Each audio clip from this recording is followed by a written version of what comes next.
Geppetto returns home, makes the puppet new feet, and gives him the breakfast that the poor man had brought for himself.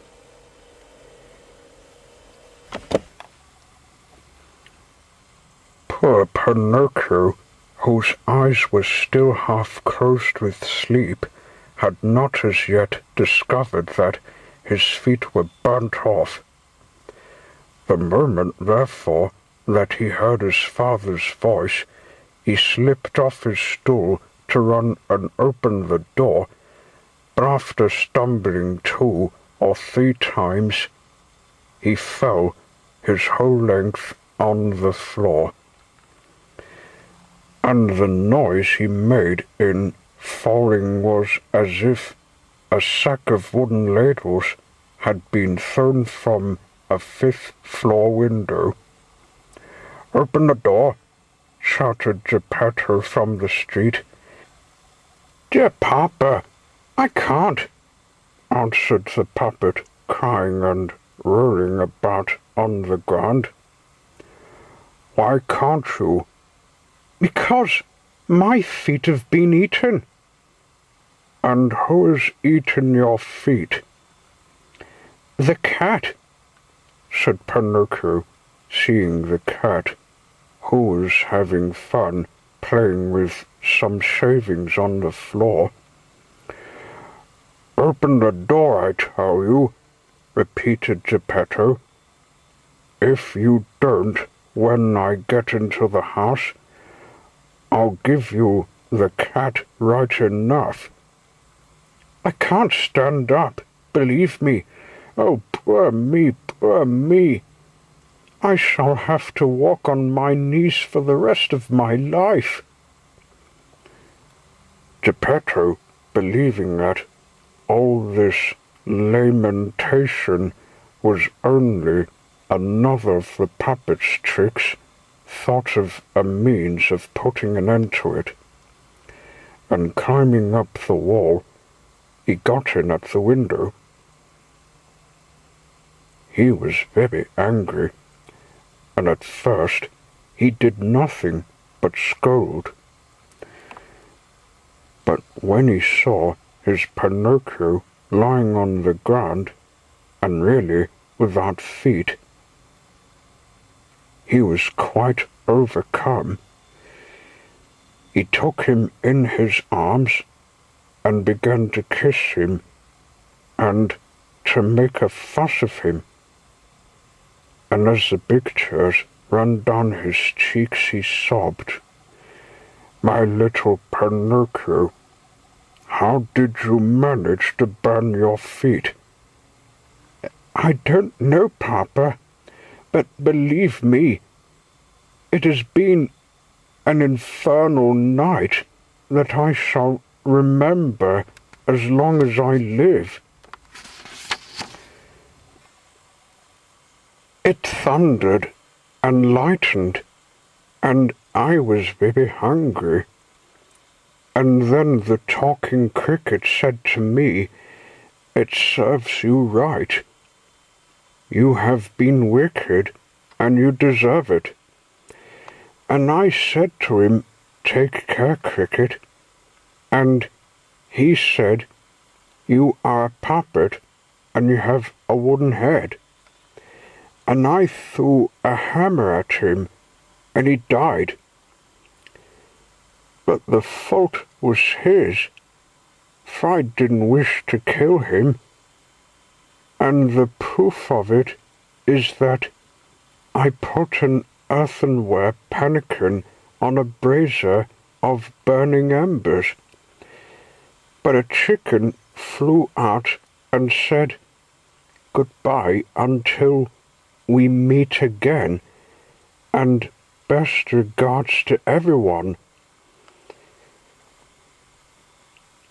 And I got still more hungry, for which reason that little old man in a nightcap, opening the window, said to me, 'Come underneath and hold out your hat,' and poured a basin full of water on my head. But asking for little bread isn't a disgrace, is it?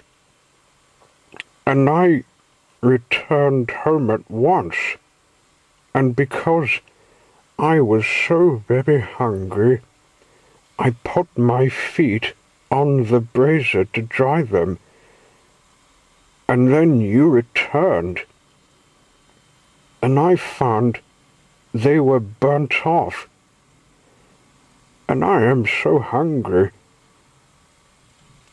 but I have no longer any feet. Oh, oh, oh, oh. And poor Pinocchio began to cry and to roar so loudly that he could be heard 5 miles off.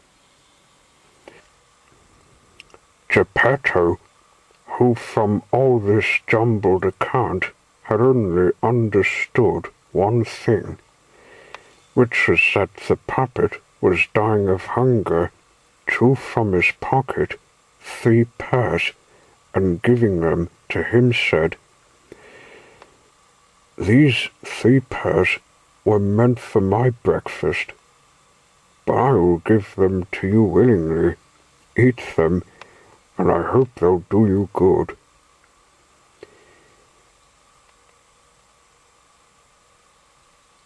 "If you wish me to eat them, be kind enough to peel them for me."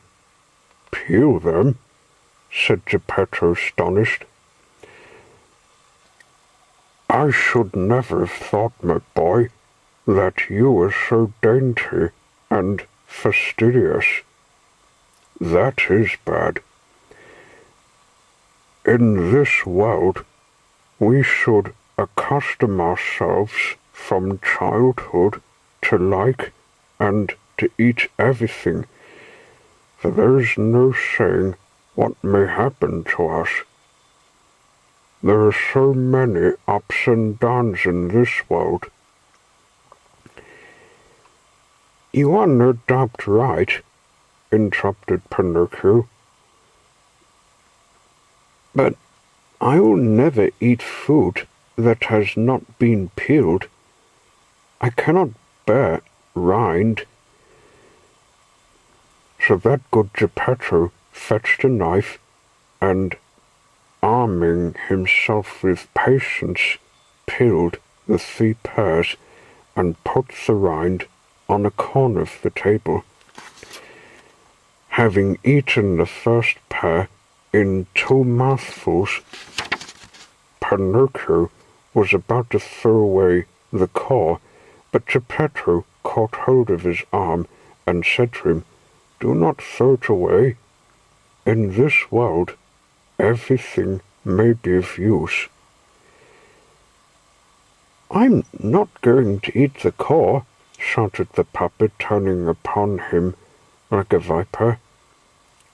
"Who knows? There are so many ups and downs in this world," repeated Geppetto without losing his temper. And so the 3 cores, instead of being thrown out of the window, were placed on the corner of the table together with the 3 rinds.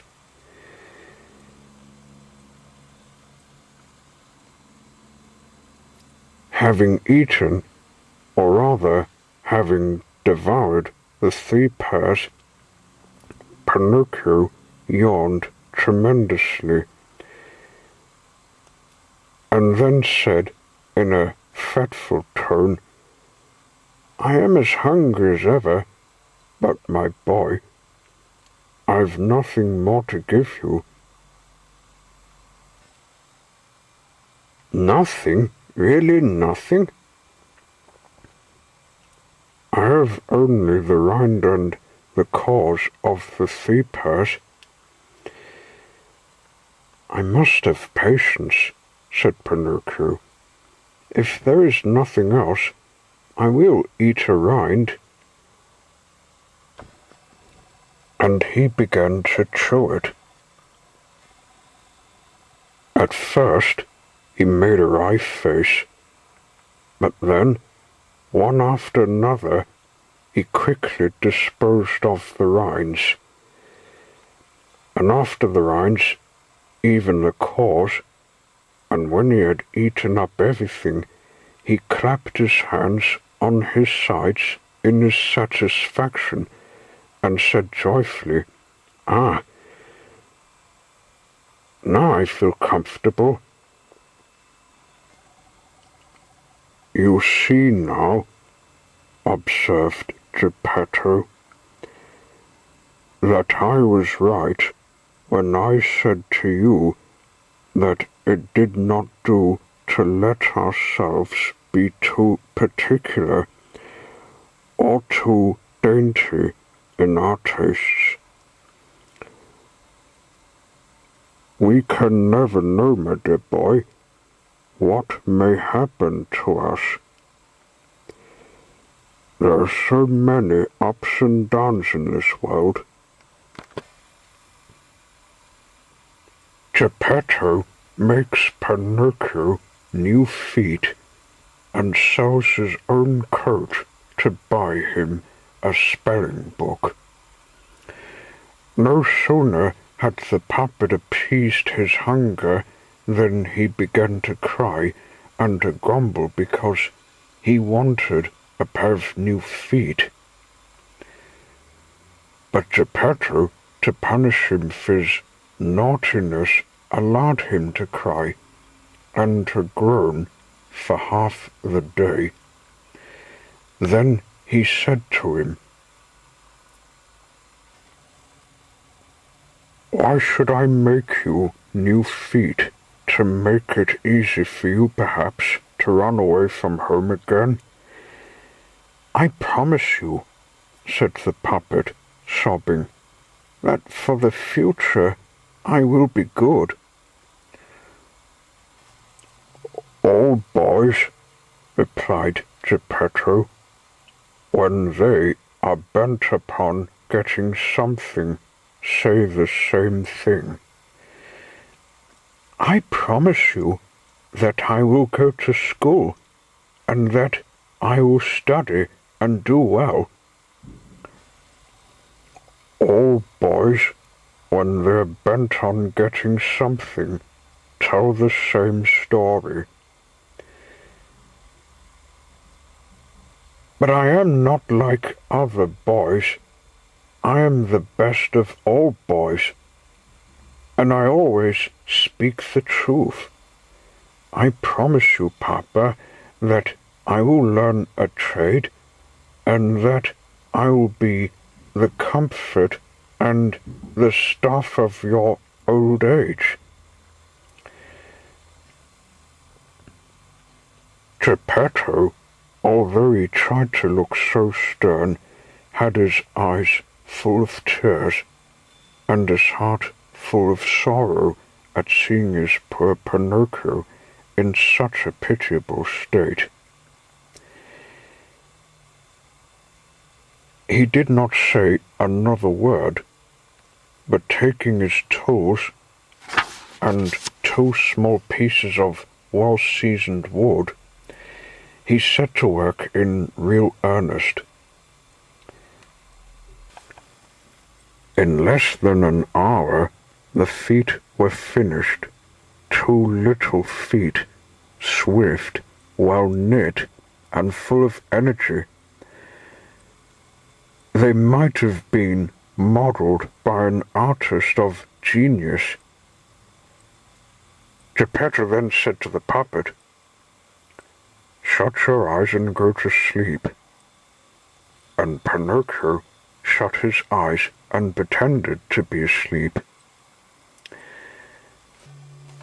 And whilst he pretended to sleep, Geppetto, with a little glue which he'd melted in an eggshell, fastened his feet in their place, and it was so well done that not even a trace could be seen of where they were joined. No sooner had the puppet discovered that he had feet than he jumped down from the table on which he was lying and began to spring and to cut 1,000 capers about the room, as if he had gone mad with delight. "To reward you for what you have done for me," said Pinocchio to his father, "I will go to school at once. Good boy. But if I'm to go to school, I shall need some clothes." Geppetto, who was poor, and who had not so much as a farthing in his pocket, then made him a little dress of flowered paper, a pair of shoes from the bark of a tree, and a cap of breadcrumbs kneaded into a dough. Pinocchio ran immediately to look at himself in a basin of water, and he was so pleased with his appearance that he said, strutting about like a peacock, "I look quite like a gentleman."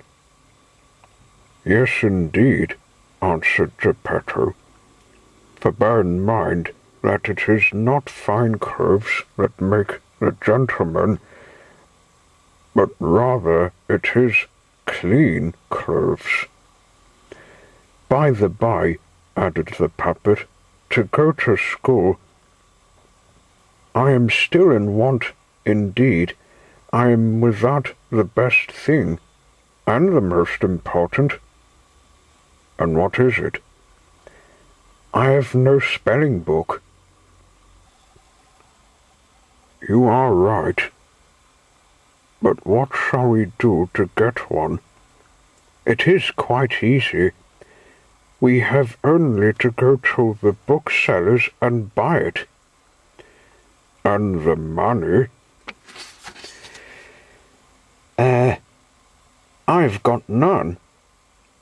"No more have I," added the good old man very sadly. And Pinocchio, although he was very merry by nature, became sad also, because poverty, when it is real poverty, is understood by everybody, even by boys. "Oh, patience!" exclaimed Geppetto all at once, rising to his feet and putting on his old fustian coat. All patched and darned, he ran out of the house. He returned shortly, holding in his hand a spelling book for Pinocchio. But the old coat was gone. The poor man was in his shirt sleeves, and out of doors it was snowing. "And the coat, Papa? I have sold it." "Why did you sell it?" "Because I found it too hot." Pinocchio understood this answer in an instant, and unable to restrain the impulse of his good heart, he sprang up and, throwing his arms round Geppetto's neck, he hugged him again and again. Pinocchio sells his spelling book in order that he may go and see a puppet show. As soon as it had done snowing, Pinocchio set out for school with his fine spelling book under his arm. As he went along, he began to imagine 1,000 things in his little brain, and to build 1,000 castles in the air, one more beautiful than the other. And talking to himself, he said, "Today at school I will learn to read at once, then tomorrow I will begin to write, and the day after tomorrow to learn numbers. Then with my acquirements I'll earn a great deal of money, and with the first money I have in my pocket, I will immediately buy for my papa a beautiful new cloth coat. But what am I saying? Cloth indeed. It shall be all made of gold and silver, and it shall have diamond buttons. That poor man really deserves it, for to buy me books, and have me taught he has remained in his shirt sleeves, and in this cold. It is only fathers who are capable of such sacrifices.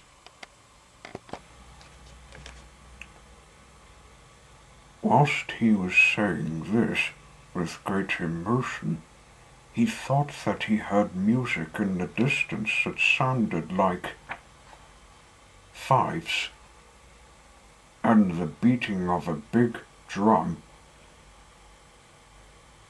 Fee, fee, fee, fee, fee, fee, zum, zum, zum, zum. He stopped to listen.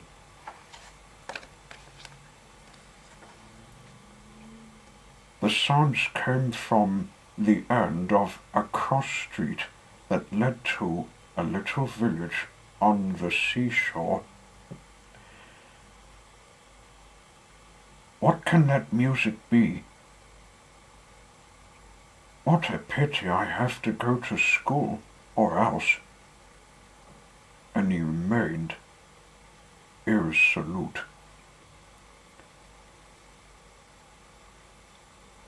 It was, however, necessary to come to a decision.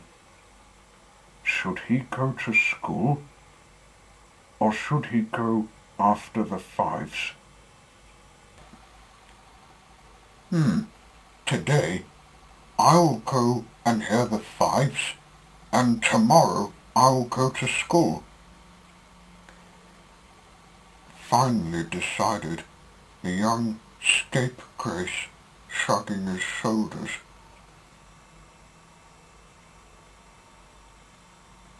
The more he ran, the nearer came the sounds of the fifes and the beating of the big drum. Fee, fee, fee, zum, zum, zum, zum. At last he found himself in the middle of a square, quite full of people, who were all crowding round a building made of wood and canvas, and painted 1,000 colours. "What is that building?" asked Pinocchio, turning to a little boy who belonged to the place. "Read the placard. It is all written, and then you will know." "I would read it willingly, but it so happens that today I don't know how to read." "Bravo, blockhead. Then I'll read it to you." The writing on the placard in those letters red as fire is Great Puppet Theatre. "Has the play begun long?" "It is beginning now." "How much does it cost to go in?" 2 pence. Pinocchio, who was in a fever of curiosity, lost all control of himself, and without any shame he said to the little boy to whom he was talking, "Would you lend me 2 pence until tomorrow?" "I would lend them to you willingly," said the other, taking him off. "But it so happens that today I cannot give them to you. I "I will sell you my jacket for 2 pence," the puppet then said to him. What do you think that I could do with a jacket of flowered paper? If it rained, and it got wet, it would be impossible to get it off my back. Will you buy my shoes? They would only be of use to light the fire. How much will you give me for my cap?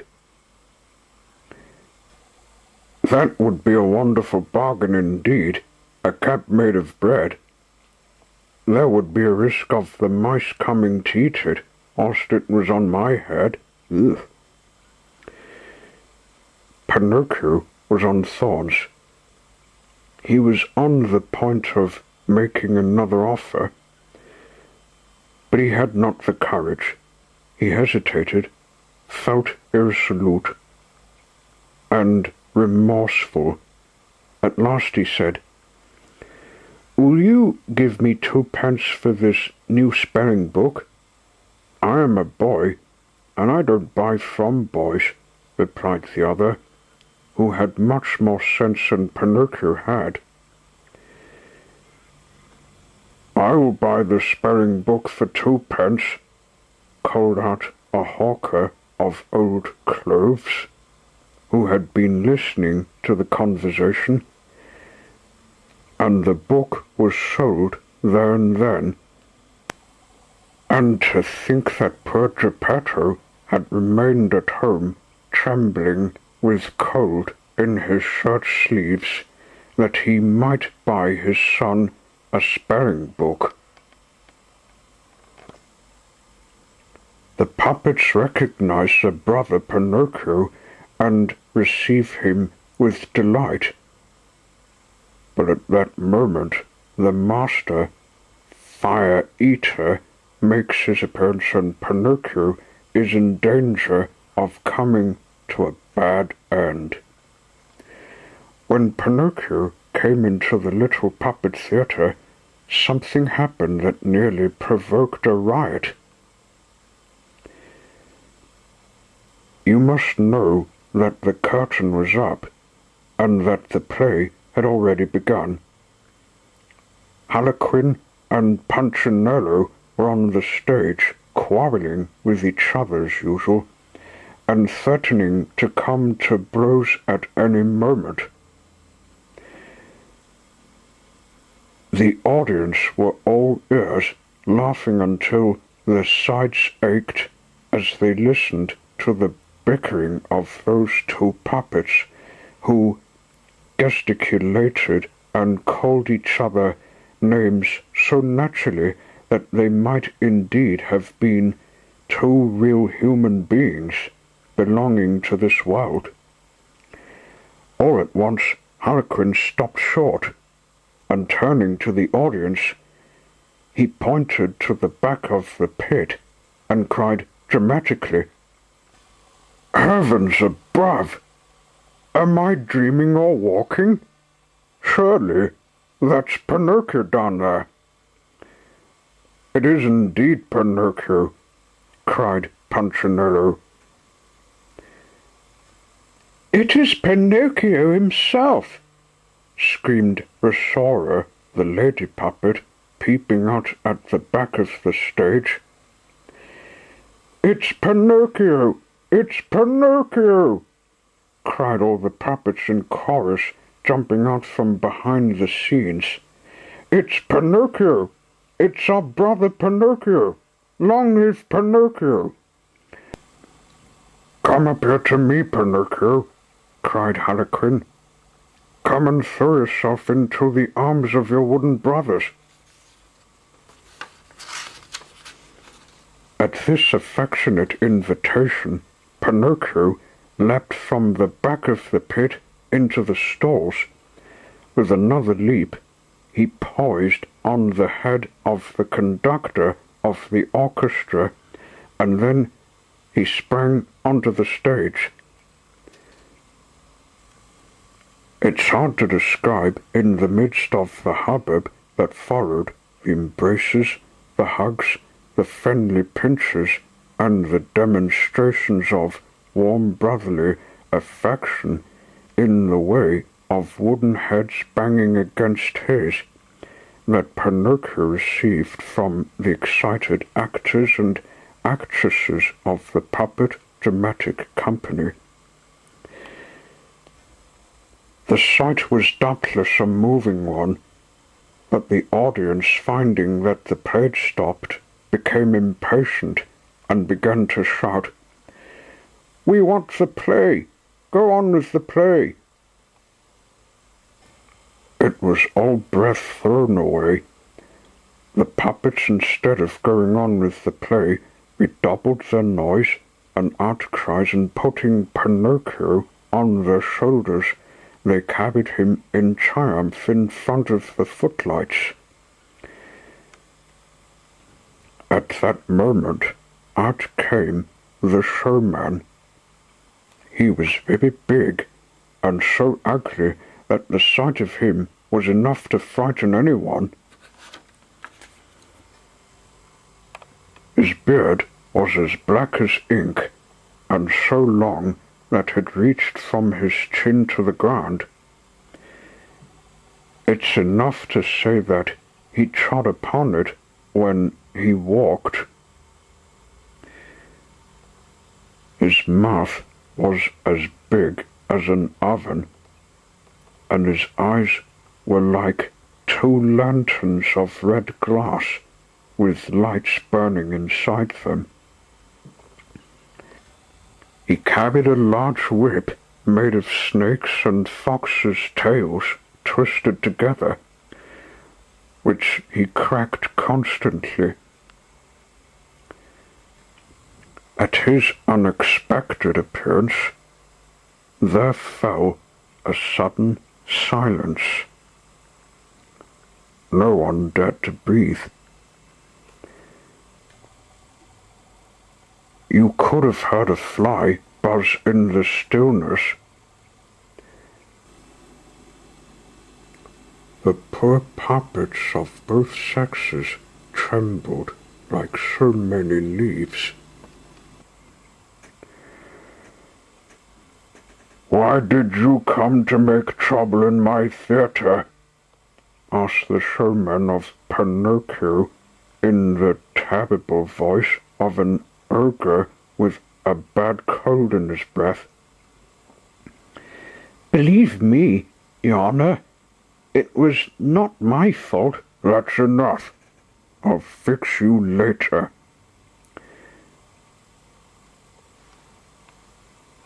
As soon as the play was over, the showman went into the kitchen where fine sheep, preparing for supper, was turning slowly on the spit in the front of the fire. As there was not enough wood to finish roasting and browning it, he called Harlequin and Punchinello and said to them, "Bring that puppet here. You will find him hanging on a nail. It seems to me that he is made of very dry wood, and I am sure that if he was thrown on the fire, he would make a beautiful blaze for the roast." At first, Harlequin and Punchinello hesitated, but appalled by a severe glance from their master, they obeyed. In a short time, they returned to the kitchen, carrying poor Pinocchio, who was wriggling like an eel out of water, and screaming desperately, "Papa, Papa, save me! I don't want to die! I don't want to die!" The fire-eater sneezes and pardons Pinocchio, who then saves the life of his friend Harlequin. The showman's name was Fire-Eater, and it must be admitted that he looked simply frightful, especially because of his great black beard that covered his chest, and the whole of his legs, just like an apron. But at heart, he wasn't really such a bad man. When he actually saw poor Pinocchio brought before him, struggling and screaming, "I don't want to die, I don't want to die," he began to feel sorry for him. He tried to hold out, but after a little he could stand it no longer, and he sneezed violently.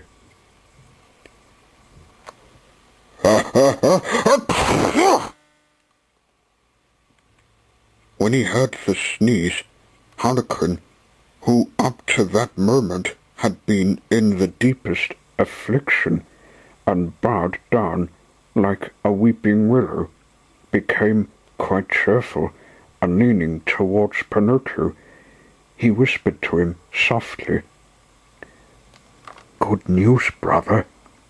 The showman has sneezed, and that is a sign that he is sorry for you, and you are saved.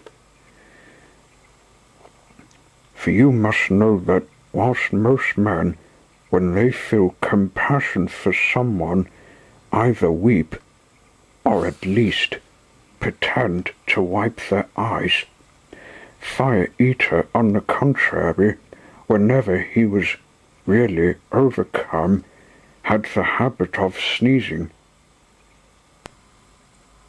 It was one way, like another, of showing that he had a heart. After he had sneezed, the showman, still pretending to be angry, shouted at Pinocchio, "Stop crying! Your lamentations have given me a funny feeling here in my tummy. I feel such a pain that I almost...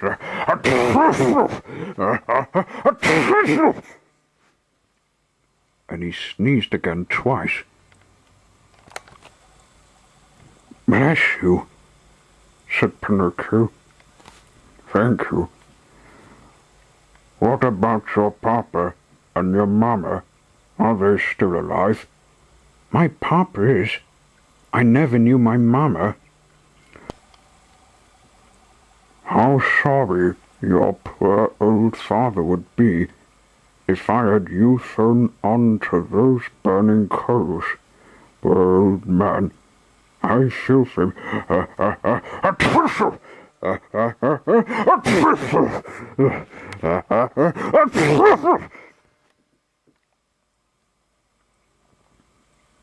And he sneezed 3 times.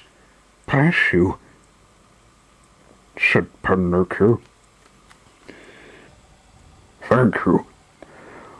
All the same, I deserve some pity as well, for as you see, I've no more wood with which to finish roasting my mutton, and to tell you the truth, in the circumstances, you would have been very useful to me. However, I have had pity on you, so I must have patience. Instead of you, I'll burn one of the other puppets of my company. Oh there, police!" At this call, 2 wooden policemen immediately appeared. They were very long and very thin, and had on cocked hats, and held naked swords in their hands. The showman said to them in a gruff voice, "Take Harlequin, bind him securely, and then throw him on the fire to burn. I am determined that my mutton shall be well roasted." Just to think of poor Harlequin, his terror was so great that his legs bent under him, and he fell with his face on the ground. At this agonizing sight, Pinocchio, weeping bitterly, threw himself at the showman's feet and bathing his long beard. With his tears, he began to say in a supplicating voice, "Have pity, Mr. Fire-Eater." "There are no misters here," the showman answered harshly. "Have pity, Sir Knight." "There are no knights here." "Have pity, noble lord." "There are no lords here." "Have pity, your excellency." On hearing himself called "your excellency," the showman began to smile, and became at once kinder and more tractable. Turning to Pinocchio, he asked, "Well, what do you want from me?" "I implore you to spare poor Harlequin." "There can be no mercy here. As I have spared you, I must throw him onto the fire because I'm determined to have my mutton well roasted." "In that case," cried Pinocchio proudly, rising to his feet and throwing away his bread cap. "In that case, I know my duty. Come, policeman, bind me and throw me to the flames. No, it is not right that poor Harlequin, my true friend, should die for me." These words, pronounced in a loud heroic voice, made all the puppets who were present cry. Even the policemen, although they were made out of wood, wept like two newly born lambs.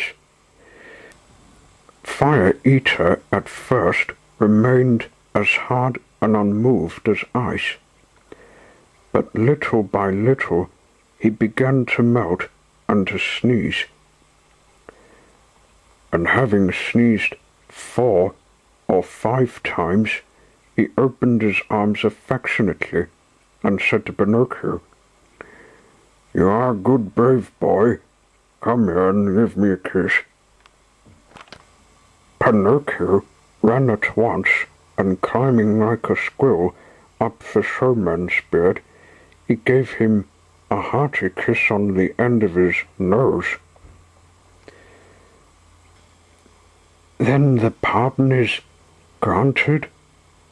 asked poor Harlequin in a faint voice that was scarcely audible. "The pardon is granted," answered Fire-Eater. He then added, sighing and shaking his head, "I must have patience. Tonight I shall have to resign myself to eat the mutton half raw. But another time, woe to him whose turn it shall be." At the news of the pardon, the puppets all ran to the stage, and having lighted the lamps and chandeliers as if for full-dress performance, they began to clap and to dance merrily. At dawn they were still dancing.